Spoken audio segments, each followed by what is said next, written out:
नमस्कार दोस्तों, मैं राजकुमार मौर्य प्रखर भारत यूट्यूब चैनल में आपका स्वागत है। बहुत बड़ी खबर आ चुकी है उत्तर प्रदेश की राजनीति से, समाजवादी पार्टी से, डॉक्टर नवल किशोर शाक्य को लेकर। दोस्तों, आप सभी साथी जानते हैं कि डॉक्टर नवल किशोर शाक्य फर्रुखाबाद लोकसभा से 2024 में चुनाव लड़े थे। समाजवादी पार्टी के लोगों का कहना है, डॉक्टर नवल किशोर शाक्य का कहना है कि हम तो चुनाव जीत भी गए थे, लेकिन प्रशासन ने हरा दिया। अब जब प्रशासन ने हरा दिया तो दोस्तों, डॉक्टर नवल किशोर शाक्य को लेकर समाजवादी पार्टी के जो समर्थक हैं और जो मौर्य शाक्य सैनी कुशवाहा समाज के लोग हैं, जो इस सरकार से दूसरी सरकार को चाहते हैं, मतलब बदलाव चाहते हैं, वे लोग लगातार डॉक्टर नवल किशोर शाक्य की बातों को भी सुनते हैं और सिंपैथी भी है, ये सच्चाई है।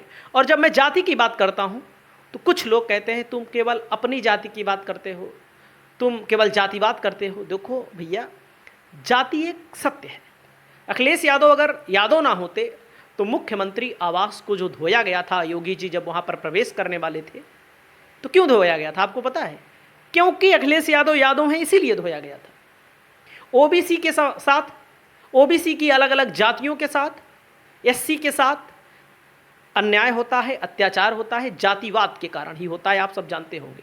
और बीजेपी जो चुनाव लड़ती है, धर्म पे चुनाव लड़ती है, तो इसका फायदा बीजेपी को मिलता है, आप सब साथी जानते हैं। तो समाजवादी पार्टी की कोशिश है कि धर्म से हटाकर राजनीति को जाति पर लाया जाए, और जब राजनीति जाति पर आएगी तब मामला और बनेगा, स्थानीय बनेगा, बेहतर बनेगा। तो डॉक्टर नवल किशोर शाक्य डॉक्टर हैं, बहुत बड़े डॉक्टर हैं दोस्तों, और आप सभी साथियों को मैं थोड़ा सा बताना चाहूँगा। पहले देखिए खबर क्या है, उसको अभी मैं बता रहा हूँ।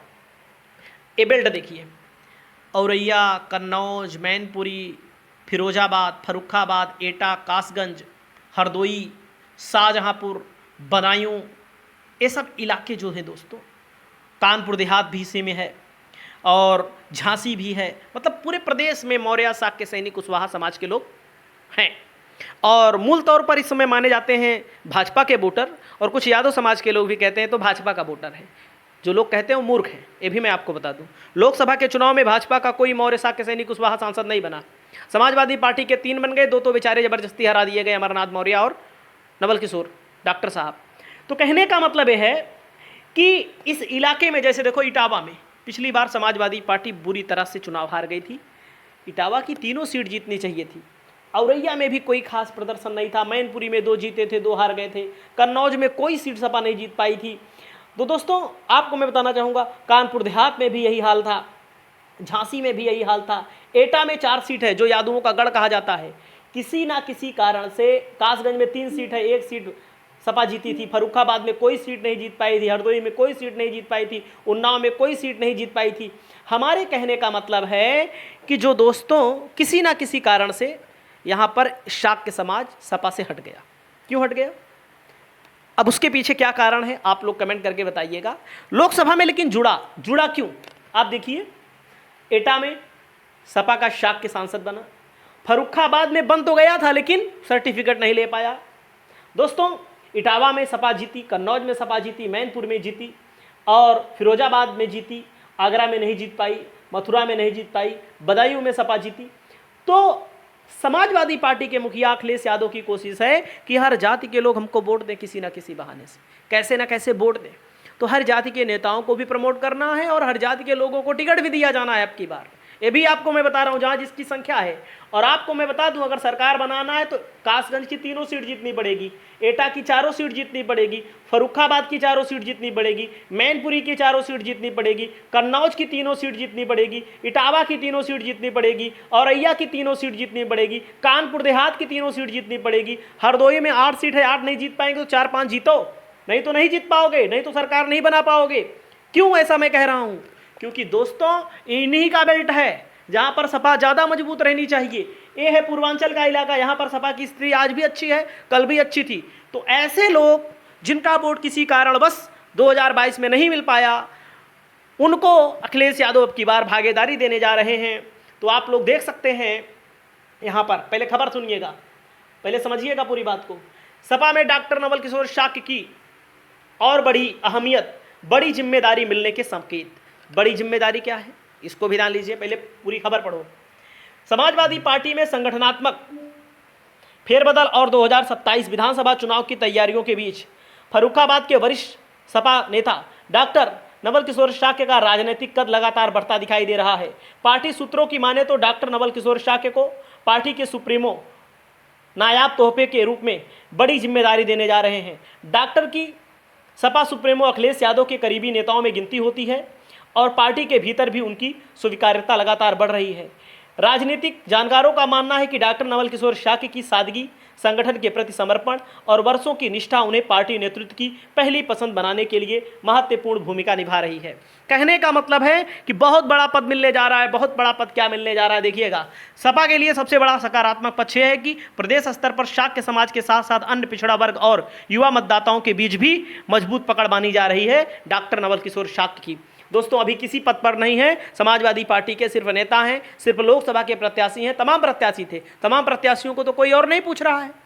भाई, अमरनाथ मौर्य भी चुनाव लड़े थे, 4300 वोटों से हारे थे। इसी समाज के वो भी हैं, तो उनको तो इतनी भारी संख्या में लोग नहीं पूछ रहे हैं। बाकी उनकी भी लोकप्रियता है, लेकिन इतनी भारी संख्या में नहीं पूछ रहे हैं। यही कारण है कि आगामी विधानसभा चुनाव में पार्टी उनके प्रभाव का व्यापक राजनीतिक लाभ उठाने की रणनीति पर काम कर सकती है। डॉक्टर नवल किशोर शाक्य और उनकी पत्नी प्रियंका शाक्य की सहपाई परिवार से अच्छी स्वीकार्यता है। सांसद डिंपल यादव समेत समाजवादी पार्टी के परिवार के वरिष्ठ नेताओं से भी उनके मधुर संबंध हैं। दोस्तों, यही वजह है कि संगठनात्मक विस्तार और सामाजिक समीकरणों को साधने के लिए पार्टी नेतृत्व उन्हें अधिक महत्वपूर्ण भूमिका दे सकता है। बीते लोकसभा चुनाव में डॉक्टर नवल किशोर शाक्य राजनीतिक क्षमता का कोई नई पहचान मिली। कम समय और सीमित संसाधनों के बावजूद उन्होंने चुनावी मैदान में मजबूत चुनौती पेश की। राजनीतिक विश्लेषकों का कहना है कि यदि उन्हें पर्याप्त समय और व्यापक जनसंपर्क का अवसर मिलता तो परिणाम और भी अलग हो सकते थे। चुनाव के दौरान उन्हें विभिन्न विधानसभा क्षेत्रों में अपेक्षा से अधिक समर्थन प्राप्त हुआ, जिसने पार्टी नेतृत्व का ध्यान उनकी ओर आकर्षित किया। तो कहने का मतलब है दोस्तों, एक प्रभावशाली चेहरा। और अभी इसके पहले जो खबर आ रही थी दोस्तों, मैं आपको बताना चाहूँगा कि बताया जा रहा था कि श्यामलाल पाल जी को एमएलसी बना करके समाजवादी पार्टी के मुखिया अखिलेश यादव डॉक्टर नवल किशोर शाक्य को प्रदेश अध्यक्ष भी बना सकते हैं। ऐसी संभावना है, क्योंकि हकीकत में बात जो बोलता हूं उसको लेकर के आप सभी साथियों को बताना चाहूँगा कि समाजवादी पार्टी के लिए शाक्य वोटर बहुत महत्वपूर्ण है, पाल वोटर बहुत महत्वपूर्ण है, कुर्मी वोटर बहुत महत्वपूर्ण है, लोध वोटर बहुत महत्वपूर्ण है, दलित वोटर बहुत महत्वपूर्ण है। यादव मुस्लिम के साथ साथ जब इन वोटरों का साथ मिलेगा, प्रजापति का, लोहार का, कुम्हार का, चौहान का, चौरसिया का, तभी समाजवादी पार्टी के लिए कुछ पॉजिटिव होगा, निषाद का। नहीं तो समस्या होगी।